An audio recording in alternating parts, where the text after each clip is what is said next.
Countdown to Osun Governorship election. That election comes up on the 22nd of September, and today is 19th. That's just 3 days away. Saturday specifically, that election would be happening at different polling units across the different local government areas in the state. I have with me in the studio this morning two gentlemen. Shijibomi Adebiyi-Benet is a social commentator, while Okena Nebedum is a legal practitioner. Thank you very much, gentlemen, for joining us. Thank you for having us. It's 3 days to the Osun State Governorship election. Or do we say 4? 3. But that's 3 days. Less than 3. Yes, to that election. From the body languages, because there are times we say we should read body language to know what actually is happening. From the political parties, from INEC, the security agencies, and all of them. How ready would you say we are? Let's begin with you. From every report already, from all the reports coming in, and from what we've seen, like yesterday, that INEC had to distribute non-sensitive materials to all the different political districts or senatorial districts in Osun. I think INEC is ready. And from what INEC said about the issue of vote buying, trying to prevent the use of cameras when you go to the cubicle, I think that is that shows the fact that they have been responsive to people's request in terms of we don't want vote buying. To some people, it's not a good one, especially to politicians, because politicians that have a kind of domain, that have a place where they are more popular, they will want to in any way win those areas, be it with cash or any other thing. But for us to grow our democracy, it's very important that things that are not supposed to be seen or heard in Nigeria at 58 years are not seen or heard. So I think for me, as at this point, as at today, I think INEC is taking it a bit at a time, and they're good to go. So, but this is pre. We have during and we have post. So what the final phase of the pre, we see how it goes, then we see during, so that we can have a good outcome for the post election. All right, and the pre might as well influence or determine what goes on during the poll and after the poll. Yes. All right, Person Nebedum, Osun Governorship election.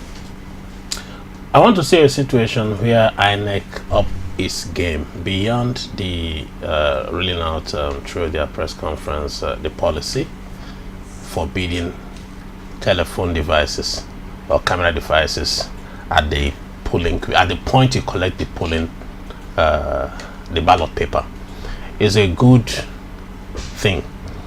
The Nigerians are very happy. Coming out from Ekiti election, they actually studied, did a post-mortem of the activities there, and they came up with this. It's so wonderful, because if you actually carry a camera device into the polling cubicle, it negates the principle of secrecy, because it's an open ballot system we're using, open secret ballot. We see you vote, but we don't see who you voted for. So actually covering yourself for who you voted for shows that it is a predetermined expectation that you go back and be funded in full by the person who actually has funded you to come to that place. So it's a good development, and that is why to every large extent we want to say that the staggered election has really been a blessing in disguise for Nigerians.